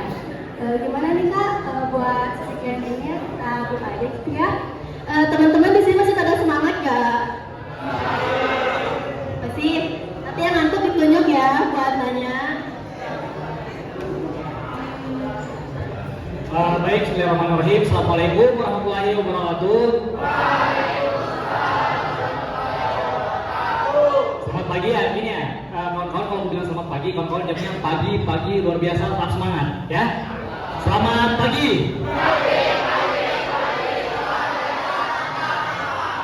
Semangat ya kawan-kawan ya. Ini kawan-kawan sekarang udah kelas berapa semua nih? Kelas 12, kelas 11. Semuanya kelas 11 ya? Kocak, mulut. 11. Ada yang 10 yang 11. Oh ya, oke. Mungkin ya sebelumnya ya, sebelum melanjut ke Q&A, mungkin sebaiknya kita perkenalan dulu. Ya, ada baiknya kita saling kenal gitu. Karena ada pepatah mengatakan tak kenal maka tak sayang. Karena maka sayang. Udah kenal maka ta'aruf ya. Baik, perkenalkan kawan-kawan, nama saya Arman Akbar. Saya mahasiswa Fakultas Hukum semester 6 Universitas Islam Bandung. Kemudian selanjutnya, Perkenalkan, nama aku Maulina. Aku juga semester 6 dari Fakultas Hukum Universitas Islam Bandung. Halo, nama aku Lucia dari Fakultas Hukum semester. Halo semuanya, perkenalkan aku Nova, aku semester 6 juga dari FH Unisba. terakhir. Halo, salam kenal semuanya. Saya Farel dari FH Unisba semester 4. Jadi seperti yang kawan-kawan dengar, kami dari PPH Unisba, kami magang dan kami itu beda semester, beda angkatan gitu. Ada yang angkatan 22, ada yang angkatan 23 gitu. Nah selanjutnya mungkin dari kawan-kawan ya, setelah pemaparan materi, tadi mulai dari materi apa yang pertama? Yang pertama apa? Kekerasan seksual. Yang kedua materinya apa? Yang ketiga tentang penegakan hukum. Nah di antara tiga materi tadi yang sudah disampaikan oleh kawan-kawan ke materi sebelumnya, itu mungkin ada pertanyaan mungkin dari kawan-kawan yang belum jelas mungkin boleh ditanyakan. Nanti dari kami akan memberikan hadiah lah pada 5 pertanyaan pertama, ya, kawan-kawan ya. Nah ini spesial dari PPKH Unisba kepada kawan-kawan, ya. Nah silakan boleh mungkin dari sisi kiri, sisi kanan, mungkin yang mewakili siapa? Silakan acungkan tangannya kawan-kawan. Ya yang mana ya? Aku pilih ya yang ini deh, tangannya deh. Tangannya paling tinggi aku tunjuk. Ya 5 orang tercepat doang nih ya. Hah? Siapa nih? Siapa nih? Ah itu aja deh, mungkin kacamata deh. Ya. Silakan ya.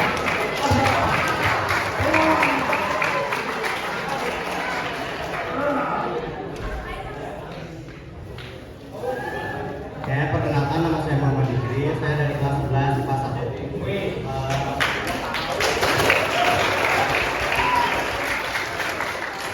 Aku punya 2 pertanyaan. Pertama tentang bullying. Satu aja. Oke. Apakah ada tindakan yang lebih efektif untuk memberantas bullying ini selain memberikan sanksi dan melapor ke pihak itu? Ya. Mungkin itu saja. Terima kasih sekali lagi buat teman-temannya.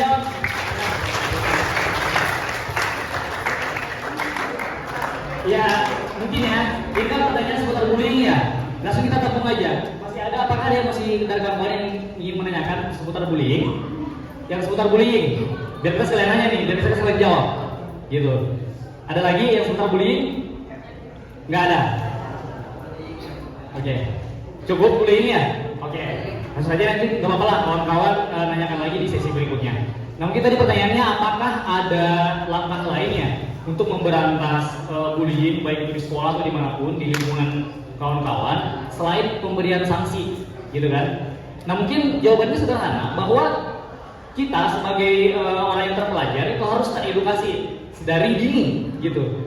Bahkan sejak TK sekalipun kita udah harus diberikan edukasi bahwa bullying itu adalah tindakan yang tidak diperbolehkan, gitu. Bahwa ketika kita melakukan bullying kepada teman-teman kita yang lain, ya kan, itu kita melanggar hak seseorang gitu. Tapi itu pemahaman itu tidak diberikan di sejak kecil gitu. Tapi intinya apabila kita melakukan bullying, kita sedang melakukan sebuah kejahatan gitu. Nah, nanti kawan-kawan setelah terbentuk sejak dini, sejak TK, SD, SMP, nah di SMA itulah kawan-kawan terbentuk karakternya gitu. Bahwa apabila pendidikan sedari TK, SD, SMP itu berhasil, maka kawan-kawan itu menjadi pribadi yang baik gitu sejak SMA. Jadi tidak ada lagi tuh kasus-kasus bullying. Nah mungkin mitigasinya ada di hal-hal yang lain juga, tidak hanya tentang edukasi, ya kan? Ya mungkin ya bagaimana dari lingkungan keluarga juga gitu kan, dimulai dari lingkungan keluarga itu yang paling kecil gitu. Karena yang paling mengetahui kita, yang membentuk karakter kita itu dimulai dari lingkungan keluarga gitu. Apabila kita di lingkungan keluarganya baik, ya kan, terdidik, lingkungannya sehat, ya kan, di keluarga, maka kita keluar dari rumah, ya kan, beranjak untuk bersosialisasi, itu kita akan membawa itu dari rumah gitu. Artinya kita memberikan mengimplementasikan ajaran-ajaran yang baik dari rumah ke lingkungan sosial, baik itu di sekolah, ya kan, di tempat kawan-kawan mungkin ada yang berolahraga di sini, siapa yang berolahraga? Yang berolahraga aktif, sepak bola, futsal, ya kan? Ada, oke, dikembangkan ya, gitu ya, jangan berhenti. Okay. Paling itu, ya. Jadi dimulai itu dari tahap yang paling kecil di lingkungan keluarga. Baru kita bawa ke lingkungan sosial.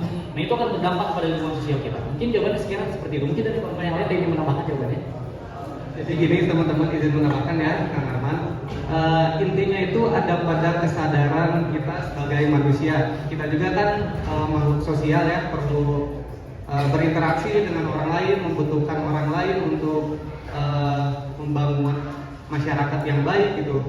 Jadi kita itu perlu kesadaran apa yang boleh dilakukan kepada orang lain dan apa yang nggak boleh dilakukan kepada orang lain. Dan di agama Islam juga kan sudah ada aturannya kan, bagaimana kita berinteraksi dengan masyarakat. Hablum minan nas gitu. Jadi mungkin segitu tambahannya. Ada yang mau menanggapi gak kira-kira? Pertanyaan mungkin ada usulan dari kawan-kawan bagaimana cara langkah memitigasi dari tindakan bullying di sekolah atau dimanapun. Jadi kita nggak sekedar tanya jawab ya, tapi kita juga diskusi gitu. Jadi kita sama-sama belajar bareng buat menjawab permasalahan hukum dan permasalahan keseharian gitu. Ada gak yang mau menanggapi? Tuh. Ada pendapat gitu? Oh ya, boleh silakan.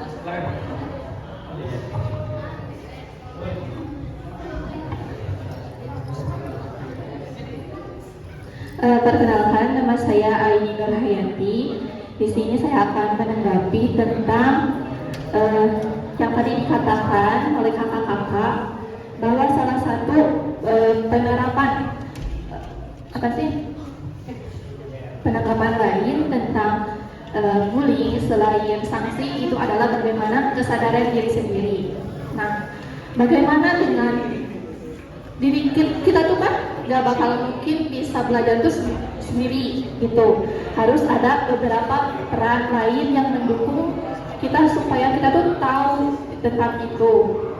Nah, bagaimana pendapat kakak-kakak gitu ya tentang peran orang tua dan guru di sekolah? Kan ada beberapa ya yang gak semua anak itu hidup di tengah lingkungan keluarga yang harmonis, yang dapat bimbingan dari keluarganya secara intens.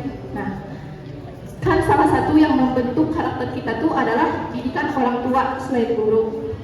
Nah itu bagaimana dengan peran orang tua yang tidak kita dapat di dalam keluarga. Selain itu juga peran guru di sekolah. Ada juga, pasti gak semua ya secara intens, karena guru juga dia tuh gak ngedidik cuma satu murid aja. Yang berarti mungkinlah ada beberapa anak yang merasa terabaikan tentang pendidikan karakternya. Jadi apa namanya? Luar biasa ya, beli apel dulu buat teman-temannya.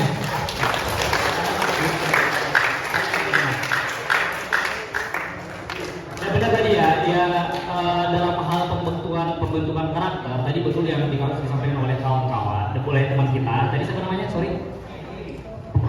Aini. Wah, luar biasa sekali ya. Aini kelas berapa ya? Aini ya? Kelas 11 ya? Aini, kelas 11. Public speaking-nya udah bagus lah. Nah, tadi menanggapi itu, tadi tanggapannya bagus ya, bahwa tidak semua dari kita itu beranjak dari lingkungan keluarga yang sehat, yang harmonis, ya kan? Banyak juga mungkin karena ada yang mungkin keluarganya sudah tidak lengkap gitu kan. Jadi artinya pendidikan karakternya itu di rumah itu kurang. Nah, mengapa kemudian peran antara orang tua dan guru itu sangat penting gitu. Saling beriringan sama dengan yang lainnya. Di rumah pendidikan karakter dapat, di sekolah pendidikan karakter dapat gitu, ya kan? Tapi kalau misalnya seorang siswa itu atau seseorang itu memiliki karakternya terbentuk dari rumah yang sudah tidak harmonis, sudah tidak sehat, ya artinya itu bagaimana tadi tentang kesadaran diri gitu. Balik lagi tentang kesadaran diri, bahwa kita sebagai umat muslim, orang Islam juga, kita harus meyakini dalam diri kita bahwa ketika kita melakukan sesuatu yang tidak baik, ya kita akan berdampak pada diri kita. Pertama, hablum minan nas tadi yang sudah dijelaskan dengan Kakak Farel, bahwa kita harus menjaga hubungan kita sesama manusia, gitu. Tidak hanya hubungan dengan Tuhan, hablum minallah, tapi dengan manusia, yaitu hablum minan nas. Mungkin seperti itu sih tanggapannya. Bagus sekali tanggapannya, ya. Silakan ulang dulu pertanyaannya. Tadi mungkin tambahan. Silakan. Aku sedikit menanggapi ya, kan tadi seperti yang sudah diungkapkan sama rekan saya gitu ya, bahwa benar gitu ya, tidak semua anak itu punya keluarga yang harmonis gitu. Tapi jika misalkan emang orang tuanya nggak ada, itu kan ada peran lain, misalkan keluarga yang lain, entah neneknya, kakeknya dan lain sebagainya. Tapi di sisi itu apabila tidak ada jadi orang tua juga, bisa dari tenaga pendidiknya juga gitu, kayak mungkin memang benar gitu ya, tidak semua tenaga pendidik itu mesti memperhatikan anaknya satu persatu. Tapi kan apabila sudah ada indikasi anak ini pendidikannya, maksudnya karakternya kurang baik, itu kan tenaga pendidik bisa menyadari dan langsung kayak memberi perhatian lebih kepada anak itu. Dan jika misalkan memang kejadian buruk yang telah terjadi, atau misalkan seperti yang tadi diungkapin gitu ya, kayak ada pembulian, terus kekerasan seksual dan lain sebagainya, itu kan bisa langsung ditindak dengan tegas gitu. Kita tahu kalau misalkan pencegahan itu pasti udah kita lakukan dengan semaksimal mungkin, tapi ada kalanya juga walaupun sudah ada pencegahan, sosialisasi, kejadian buruk itu selalu terjadi. Maka dari itu perlu ada langkah antisipasi dan juga langkah untuk mengatasi dari permasalahan yang sudah ada. Jadi begitu teman-teman, walaupun sudah ada sosialisasi, tidak menutup kemungkinan si kegiatan si perlakuan buruk itu tidak terjadi gitu. Mungkin tanggapannya kurang lebih seperti itu ya teman-teman. Ya, terima kasih tanggapannya ya. Ya inilah rasanya juga kita saling interaktif gitu, jadi suasananya semakin baik gitu. Tapi ini ya, kita ada diinformasi oleh MC bahwa yaitu kita jadikan sebagai pertanyaan terakhir karena keterbatasan waktu juga. Jadi kawan-kawan mohon maaf yang ingin bertanya tapi tidak sempat masuk ke sesi selanjutnya. Ya mungkin kita cukupkan ya MC ya. Ada sesi ya. Kita ingin masih ada. Gimana? Waktunya masih sempat MC. Waktunya masih sempat, masih ada. Gimana?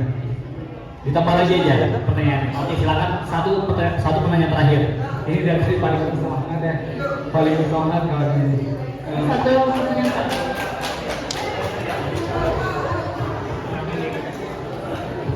Assalamualaikum warahmatullahi wabarakatuh. Perkenalkan, nama saya Haratul Ainun, saya kelas 10A. Saya ingin bertanya kakak, contoh ada korban ingin melaporkan ke hukum intinya tentang permasalahan, contohnya seksual, fisik maupun seksual non fisik. Tapi pas kita ingin melapor di kantornya, contohnya di kantornya, ternyata ini ada pembayaran biar permasalahannya teh selesai gitu. Apakah ada kan gitu? Ya, bayar apa enggak kalau kita mau? Applause buat kawannya loh. ini pertanyaannya menarik juga. Ini hubungan langsung dengan penegakan hukumnya, gitu. Nah, pertama mungkin dari kawan-kawan yang mungkin belum di-highlight ya oleh pemateri tadi di penegakan hukum mungkin, bahwa kalau di kasusnya adalah kekerasan seksual, itu masuknya adalah ke delik aduan, gitu. Jadi dalam hukum itu ada dua dalam hal pelaporan. Ada yang namanya delik umum, ada yang namanya delik aduan. Kalau delik aduan itu harus langsung dilakukan oleh korban. Harus langsung dilaporkan langsung oleh korban. Tidak boleh diwakilkan oleh orang lain. Jadi apabila ada satu kasus kekerasan seksual misalnya, itu yang berhak melaporkan itu kan orang lain, kan dirinya sendiri, gitu. Jadi apabila itu misalnya dilaporkan oleh keluarga kawan-kawan misalnya kan, itu tidak akan diterima karena bukan keluarga yang menjadi korban, melainkan kawan sendiri. Itu bedanya antara delik aduan dan delik umum. Kalau delik umum itu contohnya seperti misalnya ada pembunuhan. Nah, kalau pembunuhan itu kan delik umum, artinya dia itu mengganggu ketertiban umum. Nah, polisi dalam hal ini sebagai penegak hukum, lembaga penegak hukum, itu tidak perlu menunggu adanya laporan pembunuhan. Jadi polisi bisa langsung berangkat ke TKP untuk menyelesaikan perkara tersebut, gitu. Jadi berbeda dengan kasus kekerasan seksual. Nah, tadi lanjutan pertanyaannya, apakah seseorang yang melapor ke kepolisian itu membuat laporan kepolisian dikenakan biaya? Nah, pertanyaannya simpel, tapi itu bisa menjadi insight bagi kita semua bahwa ketika kita ingin melapor ke polisi apapun itu kasusnya, kita harus perlu uang, gitu kan? Nah, dalam hal ini laporan ini tidak memerlukan biaya sedikit pun. Kawan-kawan hanya perlu membuat sebuah laporan kepolisian bahwa yang bersangkutan itu telah dikenakan atau telah dilakukan tindak pidana kekerasan seksual kepada dirinya, gitu. Jadi kawan-kawan hanya perlu membawa diri, melampirkan bukti-bukti, kemudian membuat laporan kepolisian. Nah, nanti itu akan naik ke tahap penyidikan. Ya mungkin itu kawan-kawan bisa datang di Fakultas Hukum Unisba, gitu kan, pembelajaran tentang gitu.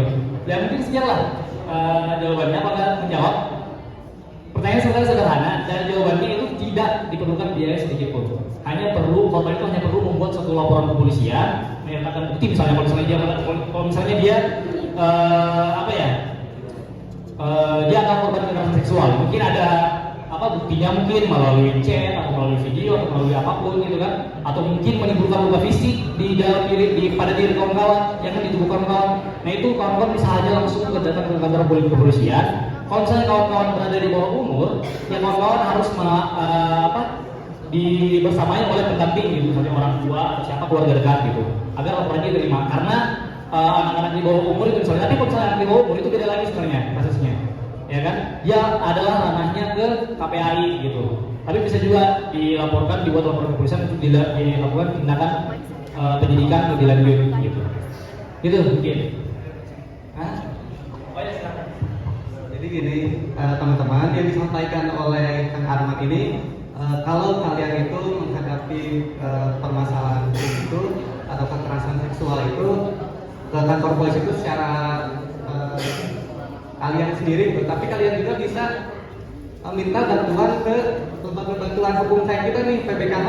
Jadi kalian bisa konsultasi dulu ke kita.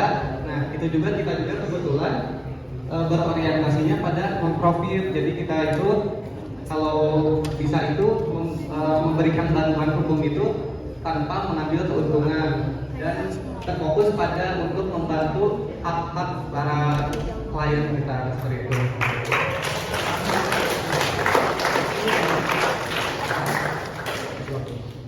Mungkin sekali lagi menanggapi ya. Tadi benar yang disampaikan oleh Kang Farel, bahwa ketika kawan-kawan itu mengalami tadi tindak pidana tadi seperti tadi kekerasan seksual, maka kawan-kawan itu perlu yang namanya pendamping hukum, gitu, agar hak dari kawan-kawan itu kawan-kawan dapatkan.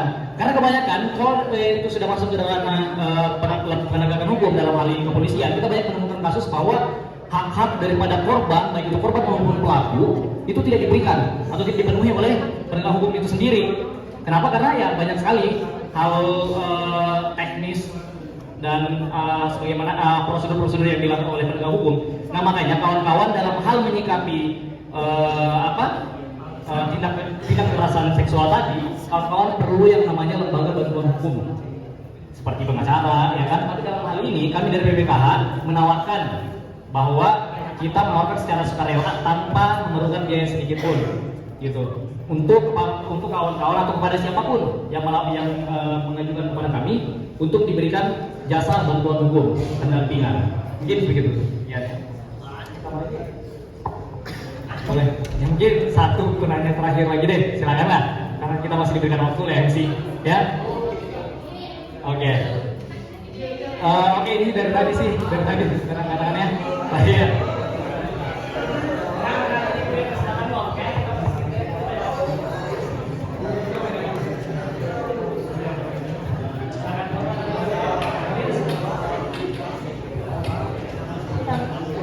Perkenalkan, nama saya Nela Sofia. Di sini saya mau bertanya. Tadi itu kan ada yang kasus yang santriwati itu ya. Nah, saya mau nanya.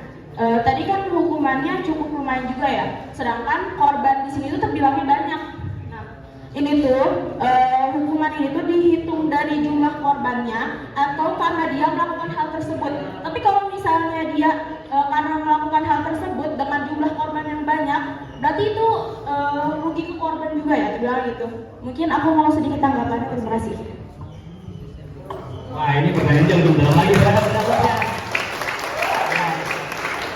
Kalau ini terkait dengan apa ya? Mungkin lebih kepada hukuman yang diberikan kepada si pelaku kekerasan seksual ya. Nah tadi katanya kasusnya adalah si pelaku, dalam hal ini adalah pembimbing yang ada di pesantren tersebut melakukan tindak pidana kekerasan kepada santriwatinya yang berjumlahnya ada berapa tadi dari waktu itu? Ada 13 orang, kawan-kawan, 13 orang, dan hanya dikenakan gini. Kalau dalam hal penegakan hukum itu masing-masing lembaga hukum itu memiliki perannya masing-masing. Yang pertama ada hakim, ya kan? Kalau di pengadilan ada jaksa, kemudian ada kepolisian. Nah, kalau jaksa itu tugasnya adalah menuntut si terdakwa, gitu, ya kan? Artinya jika dalam hal ini adalah kasusnya adalah kekerasan seksual, si pelaku tersebut akan dikenakan pasal kekerasan seksual, terlepas daripada jumlah korban yang jumlah korban dari si pelaku tersebut. Tetapi dalam hal putusannya, hakim dapat memberikan pertimbangan untuk memperberat hukuman tersebut, gitu. Jadi hakim juga tidak boleh sebenarnya itu memberikan putusan di luar daripada dakwaan jaksa. Jadi gitu, masing-masing itu memiliki perannya masing-masing. Jaksa memberikan tuntutan dan dakwaan kepada si tersangka, kemudian hakim memberikan putusan untuk dihukum, gitu. Jadi kalau misalnya tuntutannya adalah dari jaksa nih, menggunakan pasal tindak pidana kekerasan seksual kepada si pelaku tersebut, contoh misalnya pasalnya adalah hukumannya adalah 15 tahun penjara, ya kan? Sementara korbannya ada 13. Nah, dalam hal ini hakim itu berperan untuk mempertimbangkan dakwaan daripada si jaksa tersebut. Nah, dan juga sebenarnya dalam hal ini tidak boleh memberikan dakwaan atau putusan yang lebih berat daripada dakwaan si jaksa. Nah, makanya dalam hal ini yang memiliki peran yang penting untuk memberikan hukuman yang seberat-beratnya kepada si terdakwa tersebut adalah jaksa. Pertama tuntutan dari jaksa, kemudian adalah pertimbangan dari hakim, gitu. Jadi jadi kalau misalnya pertanyaannya apakah dapat dihukum lebih berat, itu tergantung bagaimana pertimbangan hakim. Apakah pertimbangan hakim memperberat putusan tersebut dengan dengan indikator tadi korbannya banyak, nah maka itu dapat diputuskan. Itu tergantung dari hakim. Itu adalah kewenangan mutlak dari hakim dalam hal memutuskan, gitu. Jadi kalau misalnya tadi pertanyaannya apakah dapat diperberat, mungkin saja diperberat, tapi tetap orientasinya tetap pada putusan atau dakwaan yang diajukan oleh jaksa penuntut umum. Saya kira sedemikian jawabannya. Mungkin ada kemarin lagi? Cukup ya? Ya. Terakhir lah, satu lagi lah pertanyaan kepada kawan-kawan lah. Tadi di satu tuh yang mana ya? Yang mana ya di satu ya? Soalnya kita ada hadiah buat kawan-kawan yang nanya. Oke, silakan. Satu penanya lagi. Silakan. Acung tangannya yang paling tinggi lah. Kali ini fokusnya gini malu-malu. Yang tinggi. Hah? Ya, ulang ya. Sampai cepat dia ini ya. Acungkan tangan paling tinggi biar kelihatan gitu. Soalnya kalau gini nggak kelihatan, ya. Yang ingin menjawab pertanyaan 1, 2, 3. Itu cepet tuh. Silakan nanya, berdiri. Kan.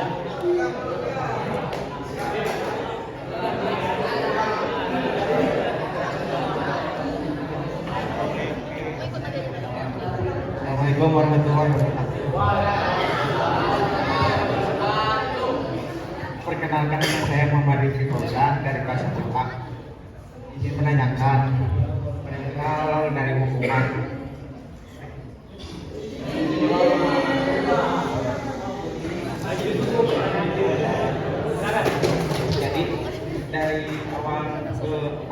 dari awal melihat undang-undang di situ ada hukumannya tuh dari undang-undang pasal berapa gitu. Melihatnya tuh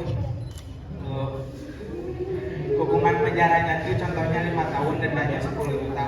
Apakah bisa memilih si pelaku itu milih hukumannya salah satu atau harus dua-duanya gitu. Kayak si pelaku itu pengen hukuman penjara doang tapi nggak didenda atau kebalikannya didenda atau harus dua-duanya gitu. Terima kasih. Wah, formnya luar biasa. Langsung menuju kepada penerapan pasal, ya. Terima kasih, ya. Ayo mungkin silakan dijawab. Mau jawab ya? Nih dari kakak nih. Jadi gini ya, kalau berdasarkan hukuman yang diberikan kepada terdakwa atau kalau udah diputusin itu namanya terpidana, itu tergantung dari putusan hakim. Baik lagi ya, pendapat hakim tadi, kenapa si hakim ini bisa memutus misalkan penjara 5 tahun dan denda. Berarti kalau dan itu berarti penjara sekaligus denda, berarti harus dua-duanya itu. Itu sih kalau, dan balik lagi sih kalau tadi seperti yang sudah dijelaskan, kalau kita bicara tentang hukum pidana, tentang penjara-penjaraan, itu ada namanya asas ultimum remedium. Jadi kalau pidana